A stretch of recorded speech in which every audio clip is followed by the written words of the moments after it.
भारतीय इतिहास में एक से बढ़कर एक योद्धा हुए हैं जिन्होंने समय समय पर देश पर बुरी नजर रखने वालों को निस्तेनाबूद किया है।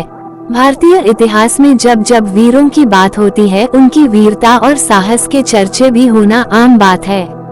आज हम आपको भारतीय इतिहास के दो ऐसे ही राजपूताना वीर गोरा और बादल की वीरता व पराक्रम की सच्ची कहानी बताने जा रहे हैं, जो इतिहास के पन्नों में कहीं खो सी गई है।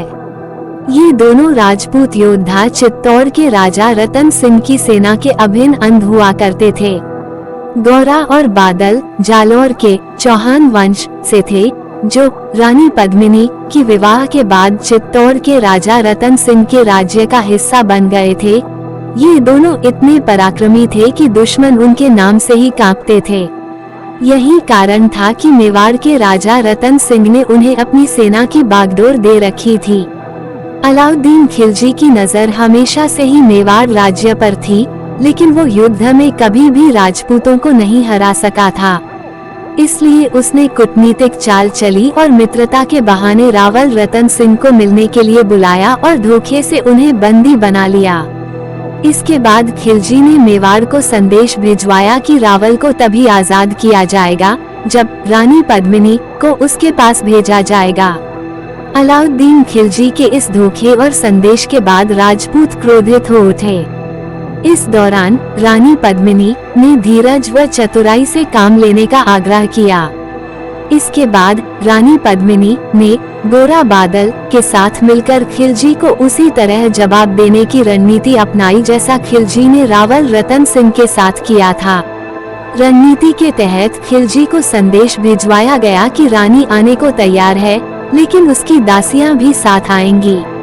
खिलजी ये सुनकर आनंदित हो उठा, लेकिन उसे इस बात का जरा सा भी अंदाजा नहीं था कि उसके साथ बड़ा खेल होने वाला है। रणनीति के तहत रानी पद्मिनी की पालकी पर रानी की जगह वेश बदलकर गोरा बैठा था और दासियों की जगह अन्य पालकियों में बादल के साथ चुने हुए वीर राजपूत बैठे थे। इस दौरान अलाउद्दीन खिलजी के पास सूचना भिजवाई गई कि रानी पद्मिनी पहले रावल रतन सिंह से मिलेंगी, इसके बाद खिलजी के पास आएंगी। खिलजी ने रानी के इस प्रस्ताव को भी खुशी खुशी स्वीकार कर लिया। इसके बाद सबसे पहले रानी पद्मिनी वाली पालकी जिसमें गोरा बैठा था, वो रावल रतन सिंह के तंबू में भेजी गई। रावल रतन सिंह से मिलते ही वीर योद्धा गोरा उन्हें घोड़े पर बिठाकर तुरंत वहां से रवाना हो गया, जबकि अन्य पालकियों में बैठे राजपूत योद्धा खिलजी के सैनिकों पर टूट पड़े। राजपूतों के इस अचानक हमले से खिलजी की सेना हक्की बक्की रहा गई। इससे पहले खिलजी कुछ समझ पाता, राजपूतों ने रतन सिंह को सुरक्षित अपने दुर्ग तक पहुंचा दिया था। इस दौरान गोरा और बादल काल बनकर खिलजी की सेना पर टूट पड़े और अंत में दोनों वीरों की भांति लड़ते हुए वीरगति को प्राप्त हो गए। आज भी चित्तौड़गढ़ किले में गोरा बादल की याद में रानी पद्मिनी के महल के दक्षिण में गुंबद के आकार के 2 घर बनाए गए हैं, जिन्हें गोरा बादल नाम दिया गया है।